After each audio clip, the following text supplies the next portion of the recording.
Good afternoon, everyone. I'm Jean Young, Senior Fed Correspondent for MNI.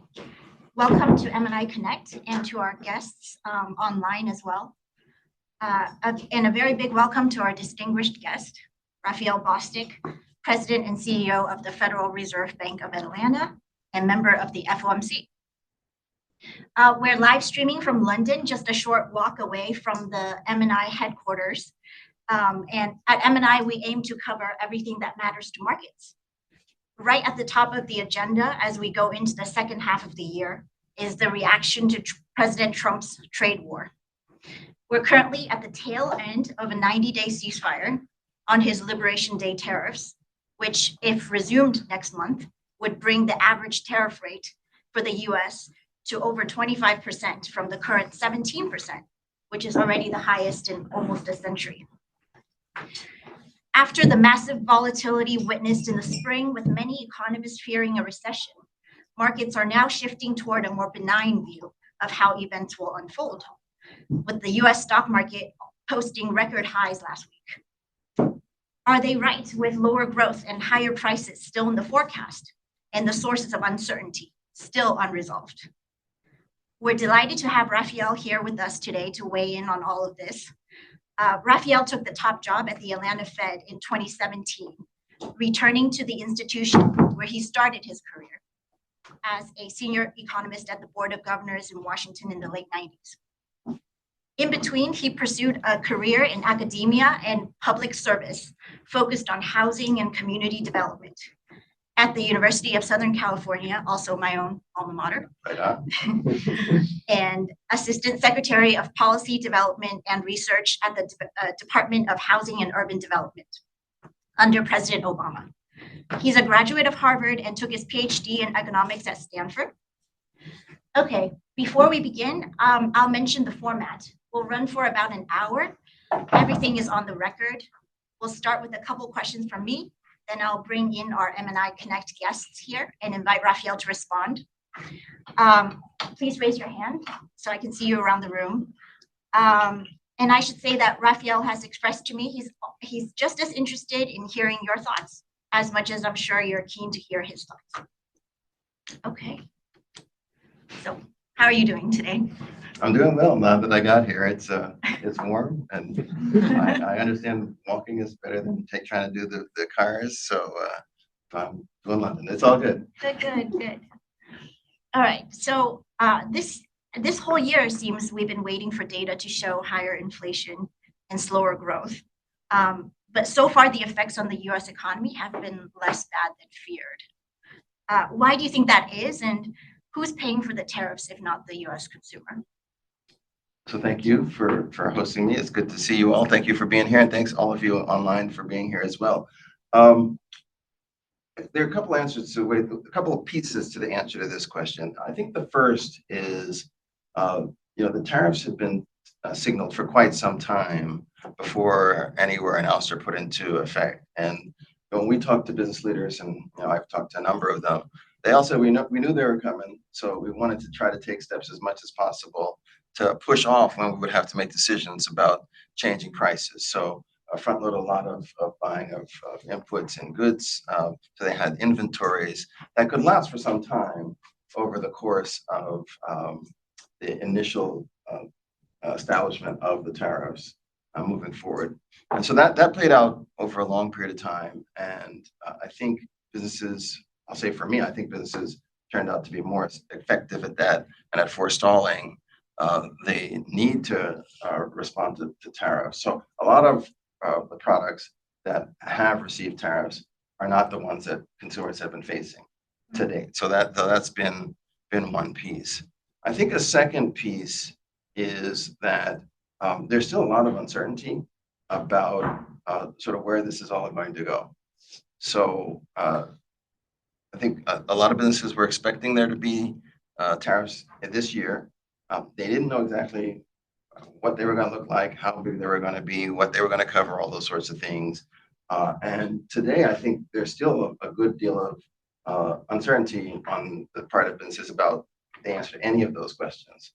Right. So you mentioned we're coming to the end of a pause period, but there are already signals that there's going to be an extension a bunch of those that the Treasury Secretary and others have made to suggest that we're not going to have clarity in a week or 2 weeks. This is still going to take some time before we'll sort of know the answer to those sorts of things. And so when we've talked to this, there are really 3 strategies I think of that businesses, like everyone's doing their own thing, but if you try to bucket them into 3 categories, I think one category is companies that are just saying, okay, we can wait this out as long as we can, and we don't want to be moving prices over a repeated period of sequences or repeated sequence, and they tend to be larger companies that have some scale, that have some resilience and resources to be able to manage that. And those come time, right? It'll take a while for all these businesses to figure out exactly where their endpoint is, and by some estimates, this could stretch into 2026 before businesses do all the things they're going to do and respond to these. And that assumes that the tariff situation is not extended even further moving forward. And then the second is that I think the further implication of this is that what we will see with prices is such a more continuous evolution over time, as opposed to the textbook story of tariffs, which is a one-time step up, right? So if you know your basics of economic tariff, it's supposed to be a shift of the curve. It's 2 hours, you're done, and then we move on. This doesn't look like it's going to be like a step like that. It'll be much more incremental over time. And we'll have to see sort of what that means for overarching inflation dynamics. Right. Does that mean that the inflation we might see is a little bit more persistent in nature, or? It could be. So one thing that I hearken to is you've done your job on whatever you're doing if no one's talking about it, right? So if no one's talking about inflation, then inflation clearly isn't an issue. If no one's talking about power, then the electric company is doing what the electric company is supposed to do. It's only when you have issues and concerns that people will be talking about it. And so to the extent that inflation is something that stays on the front pages because this upward pressure dynamic is still present, there is a risk that it seeps into the psyche of the consumer and the business leader, and could eventually lead to changes in their strategies much more structurally. That remains an open question, though, and we are just in the middle of this right now, and it will be interesting. We'll be watching closely to see both how consumers and how businesses respond as this extends further on into the future. So last week we got some pretty downbeat consumer spending data, and over the course of the last couple of months, first quarter GDP data has been revised lower, driven primarily by consumption numbers. The May personal spending and income numbers were also much worse than expected. Do you think tariffs are having kind of this weakening the economy more so than it is raising prices at this point? So that's hard to say. On one hand, I would say everyone expected some slowdown because a lot of consumers were trying to beat the tariffs, and we knew that there was a fair amount of upfront spending that was going to be present. That's one of the reasons why we saw so much importing in the first quarter. So there was always going to be that dip coming after that, and so on one level, that's something just to keep in mind. Now the question is, like, how big of a dip should you expect? There are lots of different views on that, and we'll have to see. I'm actually interested to see whether that's a one-time blip in May, or whether this is the beginning of something that looks more like a trend. We will see. I also think that a lot of this was not about the tariffs, because much of the tariff pricing has not actually made it into the marketplace yet, and so that response is still yet to come. What do you think it's about then, if not the tariffs? Oh, I think it's about 2 things. So one, I think there was some pulling forward of consumption, and then the second is uncertainty causes everyone to go a little slower, take your time, step back, and and wait and see. I mean, to the extent that you can, you will. I mean, I've been using the analogy of driving in fog. When the fog gets thicker, everyone slows down or they pull over, right? And so in that instant, in that context, you would expect to see some um, degradation of energy, if you will, in the marketplace. And I think that's another part of what we've seen. Turning toward the Fed's reaction to all this, like you said, you guys have been on hold while watching the data develop. For now, it seems the inflation rise might be coming later than expected. Does that mean a pushback of any judgment on when to resume normalization for rates? I won't speak for the whole committee. I'll let my colleagues do that on their own. But I would say I like to move in a direction when I know which direction to move in. And that would, for me, require more information than we have today. I definitely want to have some sense of what how the increased pressure and pricing will play out in the marketplace. I'll want to know how consumers respond to the extent that prices change in any regard.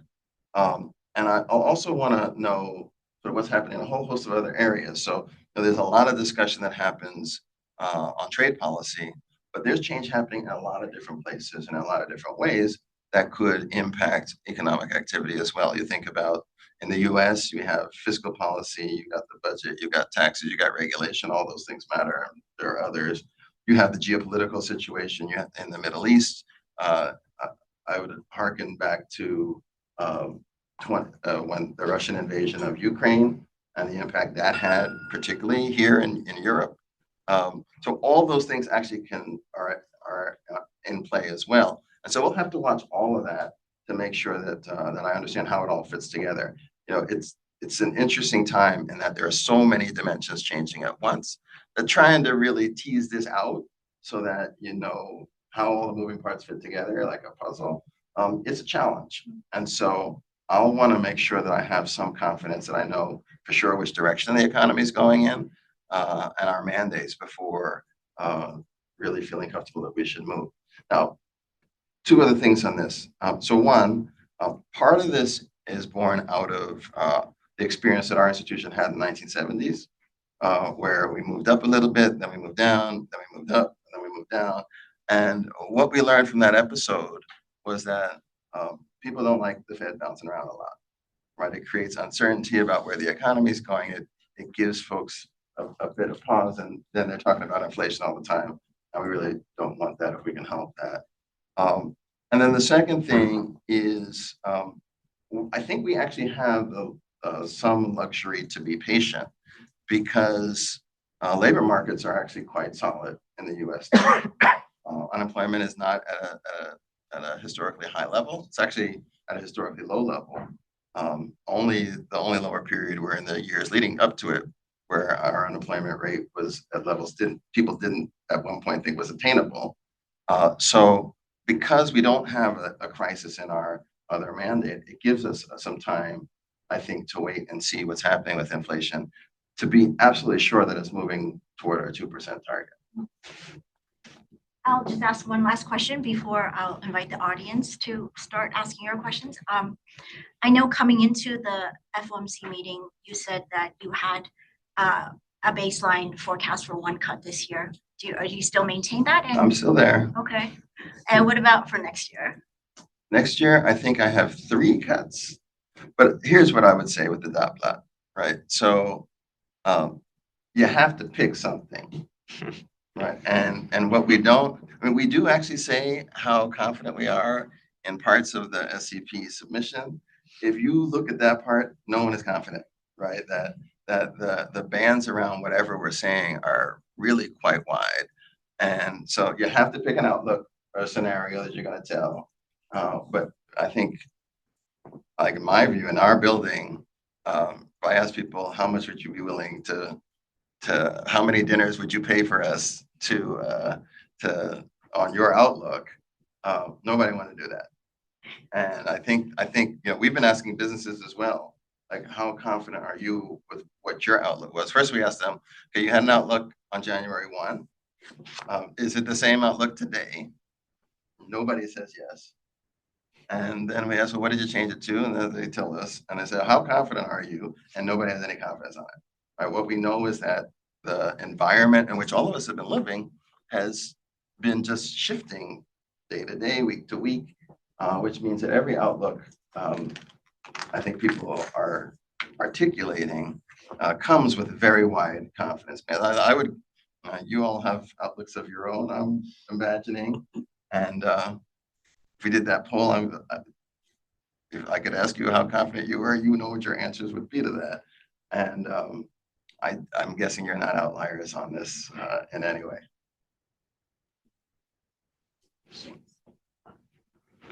Hi, Chris Crow from Capula.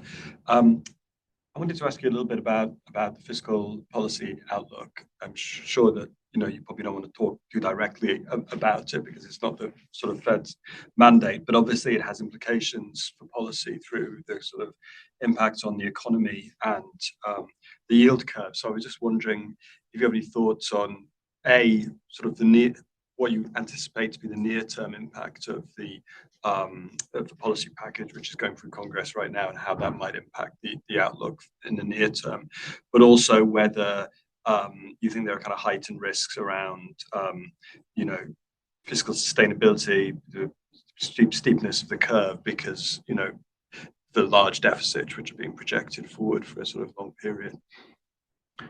So I like the way you started the question. You anticipated sort of where I'm going to land partially. So we don't really comment on fiscal policy. That's somebody else's in the government's opportunity and function and responsibility to do. We really take that as a given. I would say in this instance, there's still some question as to what the policies are going to look like that are pretty substantial. And so even there, I'm not sure I could do a fair handicapping of that. They're in negotiation as we speak for one side of the one chamber of the Congress, and then from what I've read, they're not really close in terms of the two pictures. In which case, there's going to be a negotiation. We'll have to see how that comes out. The other part that I think is important to be mindful of is that the package proposals I've seen have some investments moving forward and some investments pulled back, right? And so another thing that everyone will have to do is figure out what's the net of all of this in the aggregate and for particular regions and economies. And given the scale of the bill, that could actually in its own right be quite a complicated process. And so once this is all done, then we'll start to try to figure out the implications for various sectors in our district and in the country, to try to have a sense of what the implication is then for our mandates, which are maximum employment, what's going to happen in labor markets, as well as price stability, what's going to happen in inflation. So it's super complicated. You asked a super complicated question, and we're still in process of just getting the details. Like, I think the details will actually matter a lot. Hi there. Thank you very much for what you've said so far. I would like to just ask a couple of things that follow up on some of the comments you made. One is, in terms of the tariff pass-through, some of your colleagues seem to be willing to say that maybe it's a little bit less pass-through, whereas I think the story you're telling is it's too complex to say that, and it could be about timing. Would that be a fair representation of your view on the pass-through of tariffs and what we've learned so far? And the second thing is, you describe the labour market as strong, but there are some indications of continued loosening and that perhaps that's accelerating. What is it that it would take to change your mind about that robustness of the mandate that allows you to be patient? All right, so the first question, so ask that one again. Is that the pass-through of the tariffs? So the pass-through, so yeah, so you characterized my view correctly, like in the sense that I think there is actually more pricing to come, and it is more a question of time, of when and not if. Yeah, I take this from a couple of sources. So one, I hope you all are subscribed to the Atlanta Fed. So we do a bunch of surveys. And if you look at those surveys, we get an unambiguous signal from whether it be CFOs or the businesses and the various other ones that their forward anticipation of what they're going to do with prices is increase them, right? And so, our folks in the survey center have been done a little mapping to say, okay, when we ask you a year forward, what actually happens, and it tends to be spot on, right? And so we take that as a good indication that today businesses really do intend to pass on the increased cost they face to the consumers. And so for me, I think the other part that's been interesting is then we ask, so when is this going to happen? And that's when you get the three buckets, right? And some will say, well, we want to wait because we know it'll be more, but we don't know how much more. And some have a view that when they increase the price, they want to do it one time. They don't want to start to do it in like little drips and drabs because they might upset their customers, right? And so that becomes a harder thing to articulate. So that's why some are going to wait and others are going to pass that on. And so that then brings in the timing element to this. And to the extent that today we don't have a resolved tariff regime for our country, we have many bilateral negotiations going on. It's hard to know what you would raise it to until you know what the tariff is. So there's math to this that they can't do. And so that's just one reality of where we are on that. All right, now your second question. On the labor market. Oh, the labor market. Okay, so when I think about the labor market, I actually think about it when I started at the Fed in a long time ago. We don't have to call out numbers. And I would say in those days, the natural rate of unemployment was thought to be, I think, 2.5 percentage points higher than what it is today. All right. And so if you're standing at 4% on a historical level, like that's a really, really solid labor market. Now, the thing that sort of makes it more difficult is that we have recent memory, right? And we know that the labor markets have been even tighter than they are today through the early part of the pandemic. And even at the end of just before the pandemic, labor markets were incredibly tight. When we talked to businesses then, they were painfully tight. Right? It was sort of beyond sort of a reasonable functioning labor market. It was an incredibly difficult labor market to which to do business. And you'll recall during the pandemic, firms were actually doing things to retain their workers because they felt if they had a vacancy, they would struggle to find anyone who would apply that had comparable skills or qualities. Right. So that is the context that we were weakening from. So we're weakening from a hyper tight and strong labor market to one that is strong/solid. But I think having the longer historical context would suggest that the levels that we're talking about now are not screaming red, flashing red, anything like that, but rather suggest that it's solid, but it's not as tight as it used to be. And then the other thing that we do is we really do try, like every meeting I have with a business person or a chamber of commerce or anybody, I do hand polls. And one question I ask is how many people are looking to hire? If you had one extra worker, would you hire them? Today, almost no hands go up.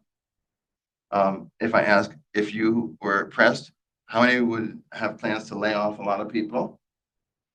No hands go up, or very few hands go up. Everybody today is at a very stable level. They feel like this is like a growth generalization, I would say, but there's nothing extraordinary in terms of strategies or plans around the workforce that we're hearing from any of our contacts, which gives some comfort that there's not a cliff that's here next week where we're going to wind up seeing labor markets become incredibly loose. And so I think the context plus the forward-looking signals that we're getting from the folks that we talk to suggests that things may ease a little bit, but today there's not an expectation that there's going to be a dramatic weakening such that you'll see unemployment rates spike and have people feel like there's real risk. I think he also asked, what would change your mind on that? What would you be hearing or data? Oh, if I got a lot of hands saying we're gonna lay off a bunch of people like that, that would be one. I think I would also start to get concerned if I was hearing that businesses were starting to have concerns about the robustness of their consumers or their customers. That's also another thing that we're not hearing today. So so there's not today a sign of significant retrenchment that would suggest a dramatic slowdown or contraction of the economy. Kareem Haidar, Sean. I guess just on the inflation front, as you said, like it's going to be very continuous till end of possibly till 26. What will be the threshold to decide actually that the price increases we're seeing will not have second round impact? Is how the consumer will adjust. Most forecasters have like sequential measures peaking around late summer. Would you say that's enough time to actually decide to take a firmer view on the second round effects? There's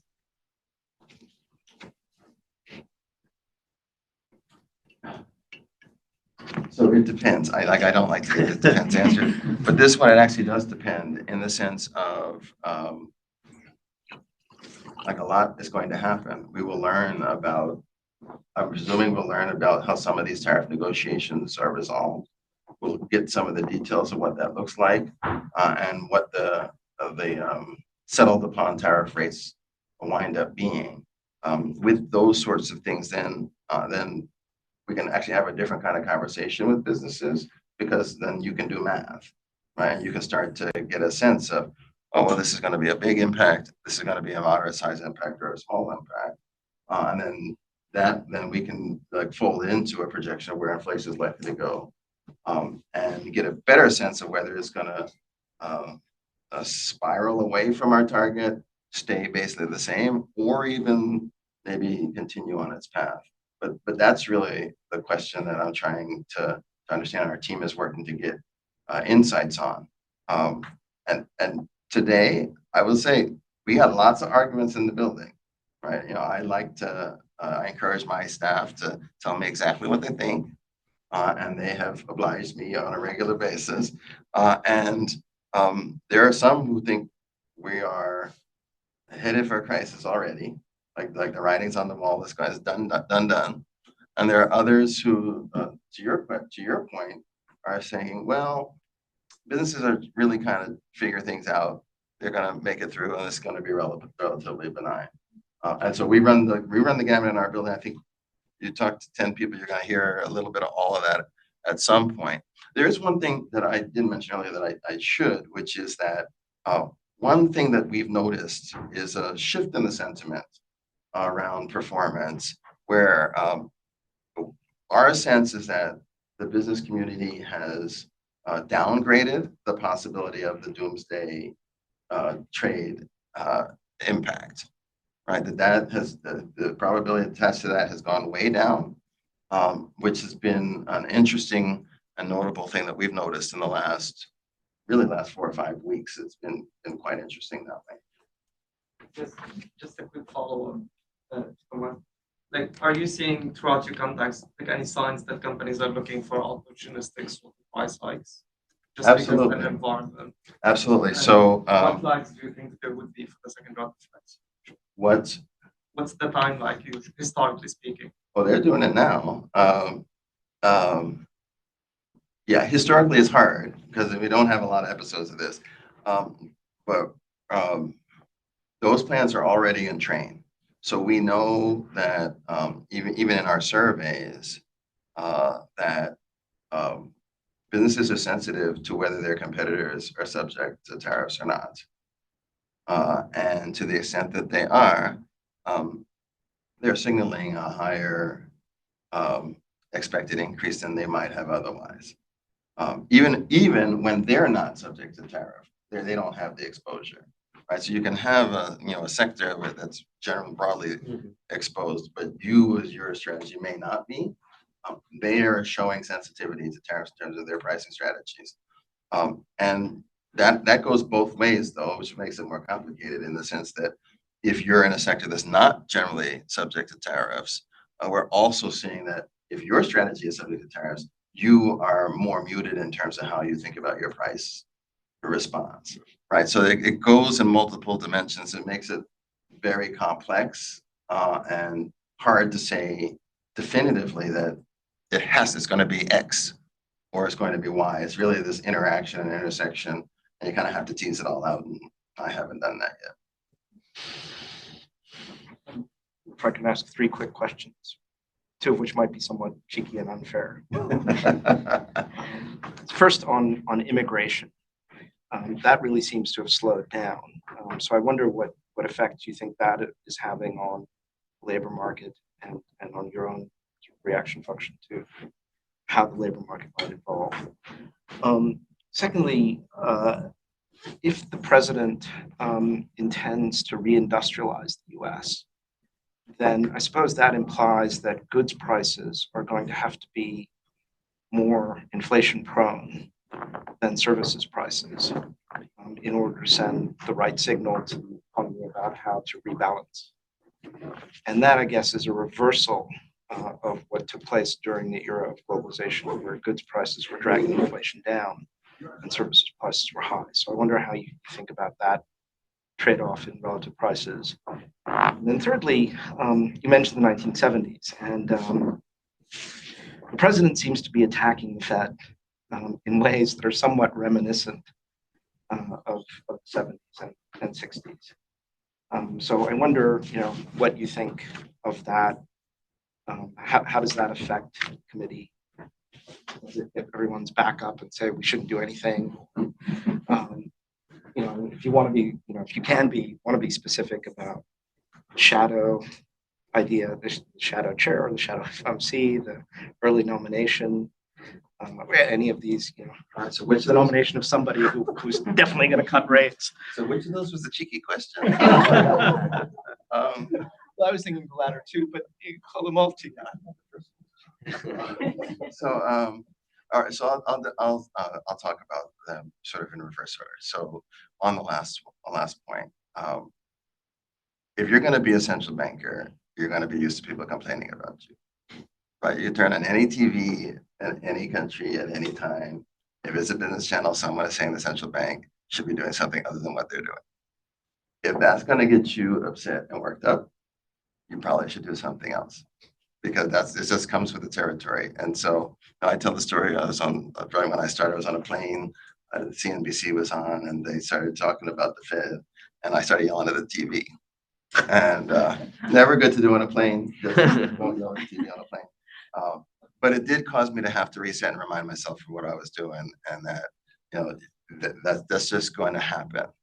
And so I just got to do the job that I'm charged with and keep my head down, work on those things, and do that. And those things are going to be swirling around, and that's just kind of what it is. So that's kind of how I approach it. I think the chair basically says the same thing, and it's just what it is. The second was About goods prices versus goods prices. Yeah, so we definitely are paying attention to that. One of the things that's been for the last 6 years, we have basically been living in an economic period that doesn't have any kind of earlier precedent, right? And so all the models that you would ordinarily rely upon are not actually very useful, because the dynamics are happening in a different way. To the extent that there's a reversal or a retrenchment away from globalization and such that goods are produced in their lowest cost places or in the lowest cost ways, you would expect there to be really some dynamic implications for pretty much every measure of economic performance, including inflation.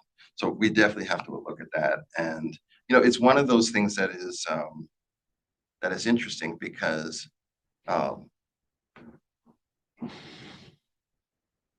we're all trained not to do these things, right? Like, you're supposed to look through and look through and look through, and yet the dynamics are such, and they're playing out in ways that look through may not be the right answer. And so being thoughtful and ever curious about whether the orthodoxy is applying here this time is something. It's a lesson really I've taken from much of the last 5 or 6 years. It's just we're seeing unusual things, and so unusual things can produce unusual things, and that's just part of the reality. Okay, your first question. Immigration. So we're looking at that as well. Maximum employment is one of our measures. So how labor markets are playing out. What I would say is, I'm not even going to say a number. I'm going to say a couple things. One, we have been asking businesses that operate in sectors that we know employ large percentages of immigrants, and to say what's happening. For most of the last several months, they've said things are fairly benign. Now the enforcement has become more aggressive in recent weeks, and we'll just have to see if that sentiment of benign persists. I'm expecting there's going to be an impact that shows up at some point. I'll just have to see how broad-based it is. There was a story in today's Wall Street Journal actually about some knock-on effects that fear is causing some retail to happen less in certain places. Right now, I'm not hearing that that's widespread, but this is a dynamic situation. It is evolving as we speak, and we'll have to be mindful of that. The other thing that you said, actually, maybe you didn't say it, but that's what I heard in my inside voice, was this notion of immigrants more broadly filling a wider range of occupations. So we know that a lot of innovation and a lot of patents in the U.S. In recent years, a large fraction have been immigrant driven, as the U.S. has been a place of attraction for people seeking to do those things. And there's another article about you think about academia, other countries seeking to attract the scholars from prominent U.S. universities with the idea that they might be more welcome there. Now, whether those will succeed or not is an open question, but it does then raise this question about what is labor going to look like and how is it going to play out? What are the implications for productivity and all those sorts of things? So we'll just have to keep an eye on that as well. Francesco Gattarelli from Iceland Capital. First of all, let me thank you for the clarity and frankness. It's refreshing because we're sold a lot of theses which are not clearly playing out this year as expected. I have a question regarding, well, first of all, let me just comment briefly on the last point you made. Over here in Europe, we're actively trying to bring over talent, particularly in the university spectrum, and there are some fields, reproductive health being one, the whole humanities, where we think people can enjoy our European way of life and add to our productivity, which has been somewhat lagging. But that's a long run question. More immediately, though, for us looking at the business cycle, I think one of the areas of uncertainty is around your reaction function. And I think the way you couch the issue of your two sides of the mandate, with inflation taking time to manifest itself through the tariffs, whereas the labor market being solid, in a way, but with low hiring, in a way sets the scene for a situation. And let me play out an example.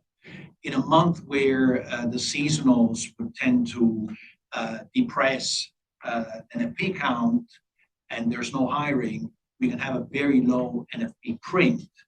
And the market may think, gee, this is, the market is slipping away from the Fed. And so you have an acceleration of that pricing for you to cut.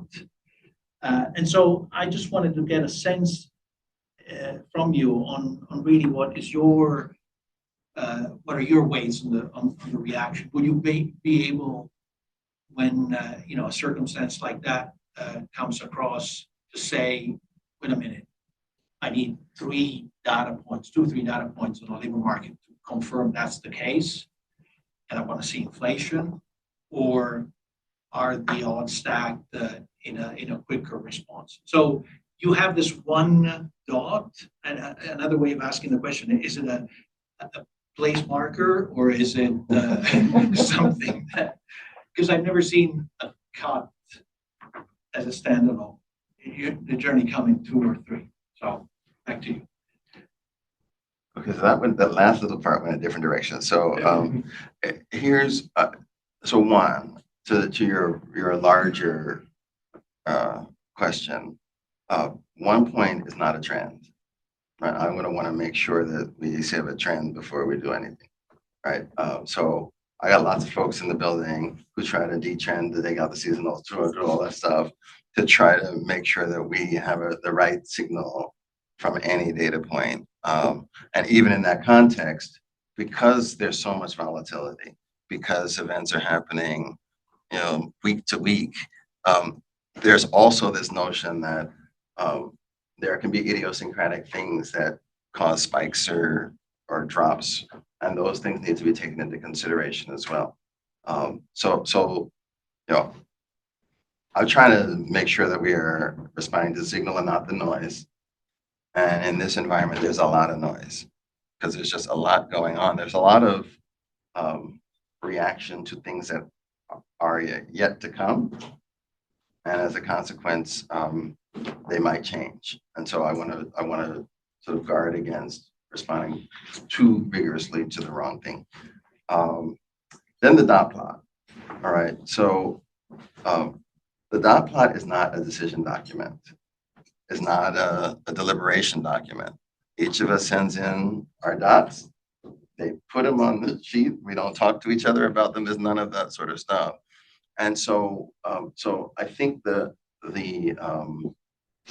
things you can elicit from it, and the thing you mentioned about one cut isn't a trend, right? So we're forced to, the structure of it requires you to talk about calendar year increments. It doesn't talk about sort of an arc of policy, right? And so even the zeros might have an arc.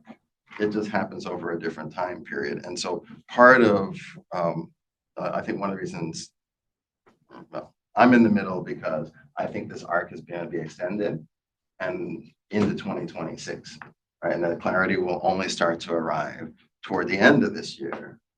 And then you only got so many meetings at the end of the year, right? So that means you have one. But there will be more, presumably, once that movement happens. The last thing I want to say on the dot plot, just so that everybody knows this, is that we're not allowed to put no dots. Like, oh, you're not allowed to say, I don't know, so I'm not putting in a dot. You have to pick something, and that something involves, I'll say for me, it involves me coming up with a narrative about what I think is going to happen. But it can also be the case that while that might be the most likely narrative, it might not be a most likely narrative, right? That there could be low probability assigned to all of these possible outcomes, and this one is everyone is 5, and then one is 7. The 7% is the one you're going to see, right? So there is this notion that there can still be considerable range around whatever point estimate that you see. Now, the dots that we did this last time, they clustered in 2, right? The 2 and the 0. I think that gives you a sense of the range of views that the committee has, and the reality that the outlooks are from pretty different places. You get a range of these outlooks that imply particular action, but they can move a lot. Like if you looked at the projections for 2025 2 years ago, they didn't look like this, right? And so it is definitely informed by data, and this is really a point in time, simple aggregation and teasing things out. So there is, just to clarify about the dots, there is a fair amount of variation around how many cuts this year or next year, but everything is kind of going down toward the longer run dot. I mean, are we then to read into that a narrative that the baseline expectation is this wave of tariff-driven inflation is kind of not going to be persistent, not going to have any kind of lasting effects, that we are able to weather this and get back to normal? I mean, there are no dots going up, I guess. Yeah, I'm uncomfortable trying to characterize the full range. Like, this is an aggregated picture that's done in a very mechanical way to elicit any kind of statement. I would say, in my view, I have confidence that our institution can set a policy rate that can get inflation to 2%, right? And so that's the longer arc is about, for me, is about what will it take to get us to our target. And I think that we can do that with the information I have today without needing to increase rates. But I think that there is upside risk on that, right? And things play out in a particular way. There may be a heightened pressure on price, upward pressure on price that may require us to raise rates or at least keep them at this level for a longer period than we might otherwise. And I think that's what animates sort of my approach today. I don't want to. I'm concerned that we may witness a sufficiently significant increase in pricing pressure that any kind of cut would exacerbate and make it harder to get us back down to our target. I'd like to avoid that to the extent that I can. Thank you. Thanks for your interesting remarks. Just following up on these points, in the past, sort of, you mentioned at the onset this notion of categorizing different, price makers, price takers, when it comes to your interaction with the companies on the ground. So a couple of follow-ups on this. In terms of the last 6 or 8 weeks or whatever period of time you would be looking back at the different points in time you may have had interactions, have you grown sort of more confidence that in some particular areas there is going to be sizable pass-through? So I'm focused more on the size of the pass-through. I think you've clearly elaborated a view that it's not about if, but when. So I'm trying to explore a little bit your confidence as to whether there is some element of anecdotes that have built up in the recent weeks on some particular sectors exposed to the consumer as opposed to being in the, producer wholesale sort of chain of the value chain. So I'm going to answer this in 2 ways. So one, my view doesn't really matter on this. I guess what the business leaders' view is. And what they told me at the beginning of this year was whatever tariff they got, they expected to fully pass it through. Right now, one caveat on that.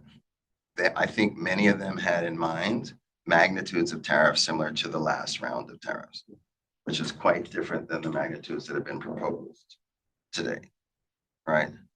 Even at that point, many that we asked did say, look, we're going to try to pass through as much as we can. We're going to start at 100 and we're going to see. And when we pressed them, they're like, oh yeah, we're pretty sure the customer can handle it. Now, I'm not sure the customer can handle it, right? And one question, which is sort of to your point, is like, if there's a consumer revolt, like what happens to pricing? And what does that mean for how businesses will be able to perform? And what does it mean for how businesses can retain a workforce, right? That will have a significant implication. I actually think this is another one of those periods we're about to learn something, right? So it's been a long time in the United States since we've had a consumer base that experienced a period of high inflation, right? It just hasn't happened for a long time. Like, there are many people who have no memory of a high inflation period. And it's an open question as to what that does to their sensitivity to price, right? It could be nothing, could be sort of snap back to where you were before, but it could be something, in which case, that elasticity then could become material. And today we don't have the past experience to really measure that. This is something we'll have to monitor in real time to get a sense of what's happening. And then to make it even more complex, it may be that the sensitivities on essentials, eggs, meat, bread, but not on others, or the other way around, right? So you have to start to think about what's the sectoral composition of these things and those sorts of issues. What we have seen consumers starting to do, actually, they've been doing this for a while, is they are trading down, right? So your moderate, lower income folks, they're not doing the label groceries anymore. They're going to the generics. They're buying types of product that you can ration. So instead of doing, say, the pods for a washing machine, they're buying the powder or the liquid so you can do half and do a whole load that way. You're trying to stretch. You're starting to see that happen more robustly, which is definitely a sign that there is some sensitivity. In our country, the lower and moderate income is a relatively small fraction of aggregate. So we're starting to see this migrate up the income and wealth distribution, and then we'll have to see if they use the same strategies or not. So that's the vector of assessment and analysis that we're going to be paying attention to on this, just to get a sense of what the penetration of these tariffs and costs can possibly be, and then that'll have implications for a whole host of other things. If I may follow up just on the medium term comment, if you could elaborate a little bit on your assessment on the recent wage developments, which probably captures some of the more medium term and moving away from the short term noise that we've had. And obviously, you're very close to some of those metrics that you yourself produce. So be quite interested in your assessment there. Yeah, wages have been very interesting. They have returned basically to pre-pandemic levels. Right. And that is, for a while, I was calling that normalization, right? Like sort of returning sort of the wage dynamics to parameters that are comparable to our historical experience. And that was a positive, right? Because what we saw in that historical time was firms felt like they could produce at that, they could pay wages at that level, produce to get a decent wage, continue to grow, like all that kind of stuff. And it was something that looked sustainable. Our policies didn't have to push the economy. We didn't have to pull it back. So to see normalization in some of these parameters was quite welcome. That has held today, right? And so to the earlier question about the solid labor market, like it's functioning in many regards like a labor market that can sustain it this without needing a lot of extra policy support. And then we'll just have to see if that holds as the rest of this stuff plays out. We've only got time for one more question. And also, if Raphael wants to ask the audience a question, I'll give you a chance at the end. Thank you. Gordon Scott, GSAM. Thank you very much for the interesting discussion. One question I want to kind of ask is around the services side of the economy. So obviously with the recent revisions to the household spending data, which was mentioned earlier, I mean, if you look at services spending now, it essentially kind of looks basically flat since January. So it now looks kind of quite a weak picture. Similarly, some of the kind of recent weakness we've seen in some of the inflation data has been kind of offset has been driven by sort of offset on the services side. There's also been some kind of anecdotes as well, and things like the Beige Book around like softening in the services side of the economy. So I kind of want to ask you, firstly, how much signal are you taking from that about the kind of underlying picture for activity? And then secondly, how much scope for offset do you see for like basically services disinflation and to kind of potential upward pressure on the goods side? That's a good question. Like my head wants to go like 7 different ways. So I guess what I would say on the services, I'd say 2 things on this. So one, I do think that relative to where we've been in terms of the US consumer, there is more precaution. And so that could translate into a less vigorous engagement in discretionary sorts of things, which would show up in the services side. I do think there's an international component to this. So, a lot of services, are consumed by folks that don't live in our country. And there's been some energy in those places to not use those services.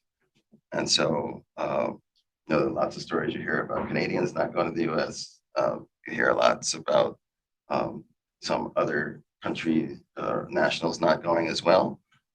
Those can make a difference. And in our district, we got Florida. So that's a lot of stuff that people are paying attention to there. And we've heard from some that, advanced bookings are down 20, 25% in some instances, which is material.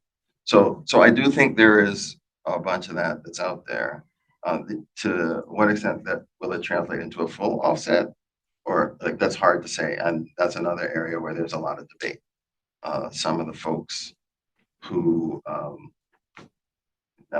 I'll appeal to our building. Some people feel like, everything that sort of balances itself out. This is going to lead to shifts that will sort of reduce the aggregate impact more broadly of the other pressures in ways that will just mute things. Others aren't buying that at all. So this is another one where we'll just have to wait and see how it plays out. Do you have any questions for our audience? So I have so many questions, but they're not structured right now. I guess, so for your outlooks, how are you seeing the playing out of these this shifting trade policy environment? And I guess I would say, in terms of your expectation about the baseline level of tariffs, do you think that they will land at a level that will be material for pressure on prices? And then the second thing is, at what point do you think we'll have clarity? All right, now we'll just go around the room. So I do it. So this is what in my class, in my seminars or whatever, everybody answers. So we know because I'll just say this: everyone has a view, right? So you're in the business, right? So you can't do this business and not have an opinion. That's why our economists, the same thing. They like to sit on the back of the wall and not say anything. We don't really play that. All right, so we're just gonna go around. So level, material, benign, and then when do we get clarity?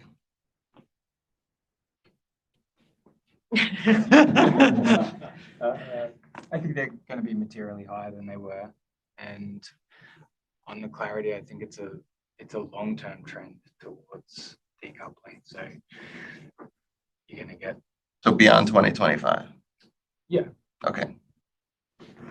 I think that tariffs will probably end up somewhere around about where they sort of are now, maybe a bit higher. So obviously materially higher than previously. That's going to have an impact on inflation. I don't think we'll ever get clarity. I think the guy who's in charge of this is in a TV show, and he wants every episode to be as exciting as the last one. 10%, I think it's going to be pretty much a ballpark figure that he's trying to play around anyway. The benign, not benign, is going to depend. It's going to be different for every country involved. So I don't think there's an answer to that one. And I agree with Chris. There's no clarity because it's going to be used as a tool or a weapon, whichever way you want to look at it. I'm going to plead the fifth as the organizer. I'm going to have to remember that. That's a perception, right? Yeah, materially higher is we have a 15% average tariff the US, and clarity is H1 next year. Yeah, high confidence of materially higher. And in terms of clarity, again, we know who's in charge and we know how he operates. We've seen it, in his previous term. So even H1 next year, I'd be surprised if we knew what was going on. So. Well, I guess I'd like to ask clarification as to whether the materially higher is about prices or it's about tariffs. So I think I agree with the tariffs being materially higher than a year ago, on the forward basis. Where I may differ is on the materially higher inflation dynamics. And I think that as much as there may be pricing power at this moment in time, and, I think I'd agree with some of the assessment you made about the notion that there is some pricing that's going to be passed on. I do think that if we decompose the whole value chain, there are elements of absorptions that are going to be sheltering somewhat the final, end consumer. And I also think that there are major differences across sectors. So the aggregate impact, I think, is still quite difficult to map out. But there is some anecdotal evidence that is quite interesting at the sectoral level, which helps, giving a sense of the extent of the pass-through in the near term. So that's where I would land, which is, higher tariff, obviously, but a pass-through that's maybe not going to be materially higher in terms of the persistence on inflation 6 months out. Clarity. Yeah, I think clarity, will come sooner rather than later. I think on this particular topic, because I guess we'll have other topics to deal with. So before the end of the year. Yeah. Okay, very good. I think substantially higher. I think it's a tool and a weapon. I think it's going to be much more varied by country. Is already the case, right? China, yeah, very high tariffs. Varied by country and varied by sector. So it's a tool in that sense and a weapon vis-a-vis China. I think it'll have a persistent effect on inflation because I think this is not just a one-shot deal. I think clarity, uncertainty is a feature, right? So not a bug. Yeah, so I think materially higher. I mean, we'd put it in the 15 to 18% points increase range. And I guess my view is that whether it's 15 or 18 is less important than the overall effects. I think that we've only seen historically very small increases in tariffs.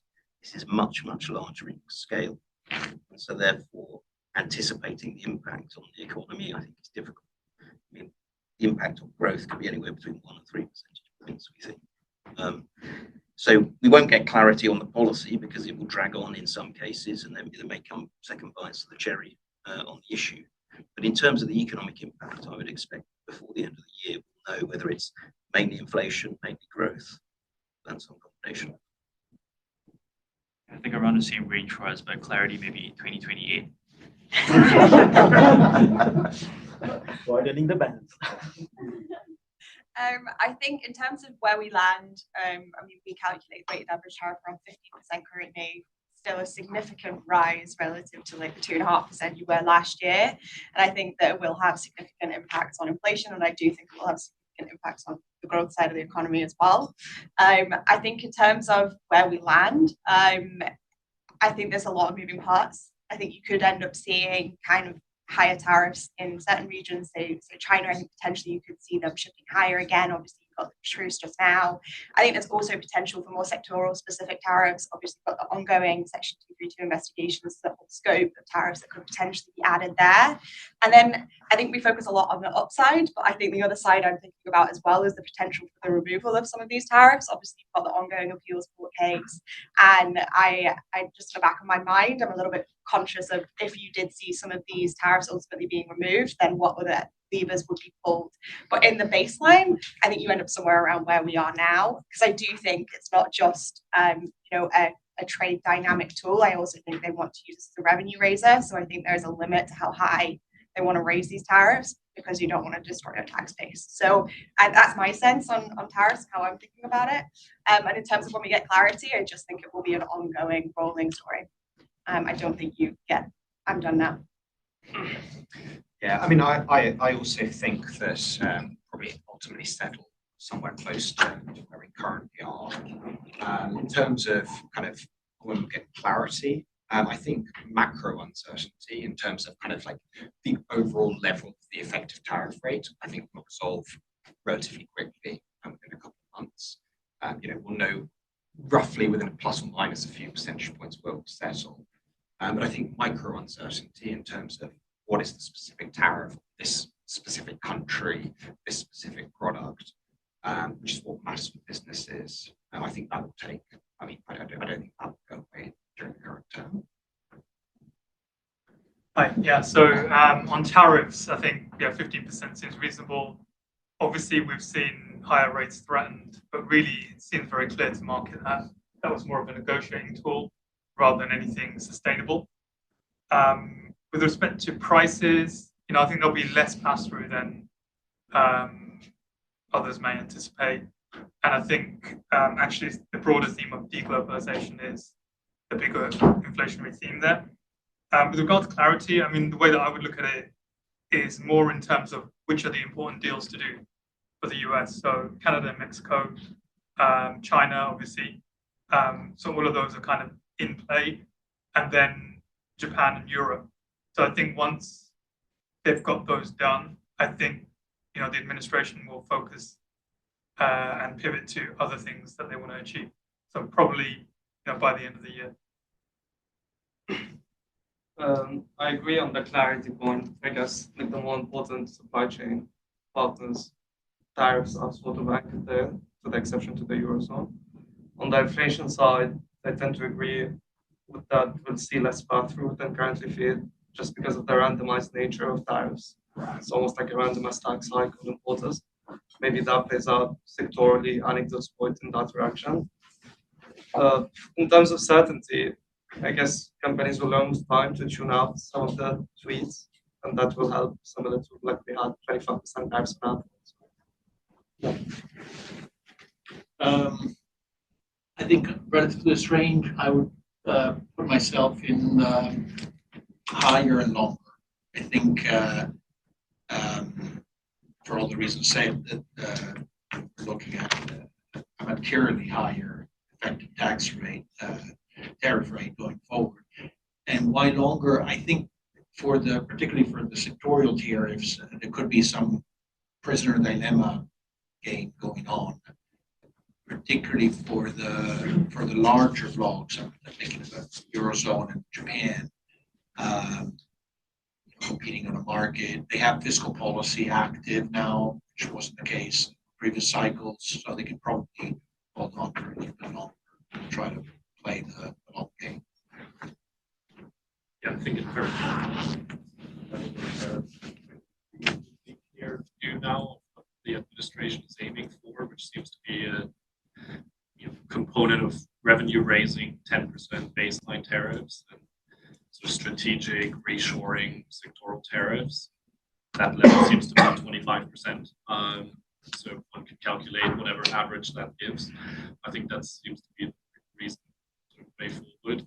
What I think complicates matters is that like once you get to that point, we still have not seen a single actual deal.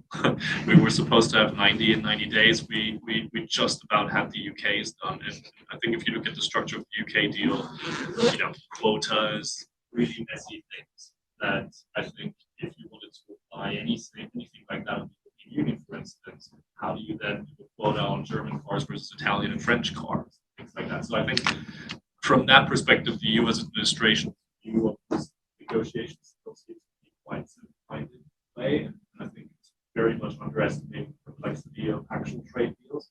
And so you might get a number and you might get some deals. But I think the uncertainty to an extent, not as the peak in April, but certainly higher than pre-Trump. Yeah, so I think fairly higher, but how high material depends on the aggregation of individual deals. And, that's not likely to be consistent across countries. So I would agree with Marcus, like 25%. And now clarity obviously is also a function of the aggregation of those deals. So if things settle somewhat by the end of the summer in terms of deals, then we might get some more clarity towards the end of this year, beginning of this year. We see some pass-through to inflation. Otherwise, if things will start shifting around that baseline, then it might be less clear. And of course, we have to look also at the sectoral impacts of, say, baseline beginning of next year, if deals are settled by the end of the summer. Yeah, I tend to agree with what most have said. I think somewhere in between 15 to 20 percentage points on the year. I think risks definitely skewed to the upside, especially in the nearer term. But I do think we've already moved past peak uncertainty. I think that was in April. I think especially for the likes of the sectoral tariffs, the 10% baseline, or the China rates, which I think are all aimed a little bit more at sort of income generation rather than as a negotiating tool. So I think, yeah, around 15 percentage points. I think by the end of the year, we'll have a pretty good understanding of where we're at. Our time is up. So thank you, Raphael, so much for sharing your insights with us, and thanks to everyone in the room for coming. And thank you to our wider audience online.